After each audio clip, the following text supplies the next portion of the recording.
This video is brought to you by Power Performance Products, where you can get $10 off your purchase of Body Storm and Body Effects. Spencer Lazar at MMAinterviews.tv here at the Mr. Olympia alongside former lightweight champion of the UFC, now possibly featherweight champion coming up, Frankie Edgar.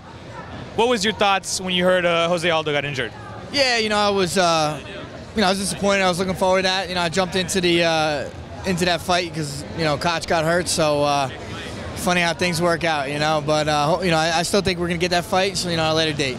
Do you think it'll still be in hostile territory down there in Brazil? I don't know, but whoever it may be, I'm down for it. With all the talk of you being, the Rocky, I thought that was pretty cool. You going in to Brazil, and I was already imagining the crowd just starting to cheer for you by the end of the fight. Yeah, that's definitely something I was visioning, But it's a cool experience to go into hostile territory and hopefully come out, the champ.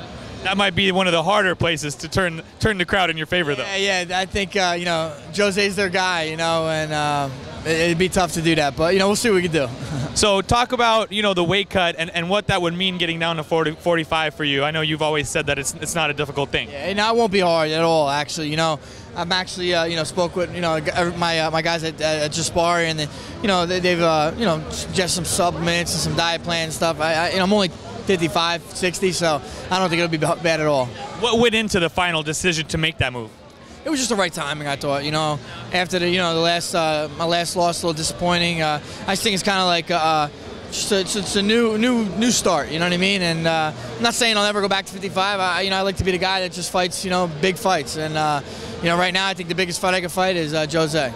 Yeah. There were a lot of people who thought you won, of course, the second fight. What was your reaction when you heard the scorecards? Yeah, it was tough. I thought I did enough to win, but the judges, they didn't think so. So, it happens. Move on. That's all. I, for one, thought you did better in the second fight than the first fight. Yeah. I thought I had a better showing, but that's the way it goes. Yeah. Well, you've got. What do you think about Chris Weidman not getting a shot at Anderson? Now Anderson's fighting down in your place. Yeah, I would love to see Chris get that fight. I'm obviously buddies with him. We've trained alongside each other, and I think he's the best guy to fight Anderson. At 185 right now.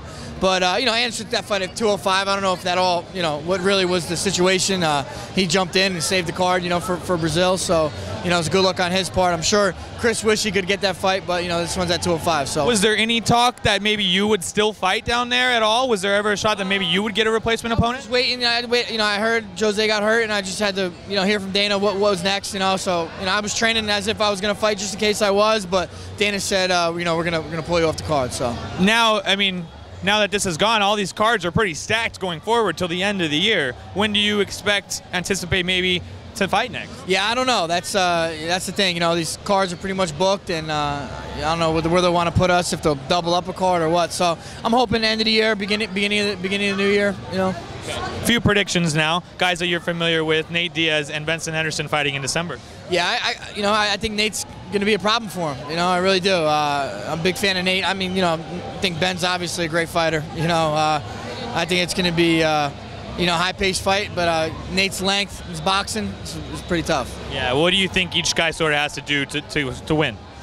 I think Nate just has to fight like he always fights. Just go forward, throw a lot of punches, and for Ben, I don't know. He's got to kind of, maybe get some takedowns if he can, but he's got to be wary for the submissions, Definitely. GSP, Carlos Condit, who do you see winning that one? Yeah, it's tough to kind of bet against George, I know it's been out for a while, but I'm sure he's going to come back. We're going to see a more, improved George than we ever seen before. So what does he have to do to get the victory against a game opponent in Carlos? I just think what he always does. He pretty much dominates everybody. No one's really even in the fight with him. I think takedowns will be a big part of this fight, though. Okay. And then Cain Velasquez, Junior Dos Santos, looks like that's happening at the end of the year. Yeah, for me, I can't really say. Junior hits so hard, so he's always, going to be, the favorite in my eyes. But Cain, I think, is probably the most talented heavyweight we have, most well-rounded. He has cardio like he's a little guy, and I think it's going to be a totally different fight, but I can't really say who's going to win, All right, I appreciate the time. Anything else you want to say, Frank? Nah, man, that's it. Frankie Edgar, I'm Spencer Lazar. You're watching MMA Interviews.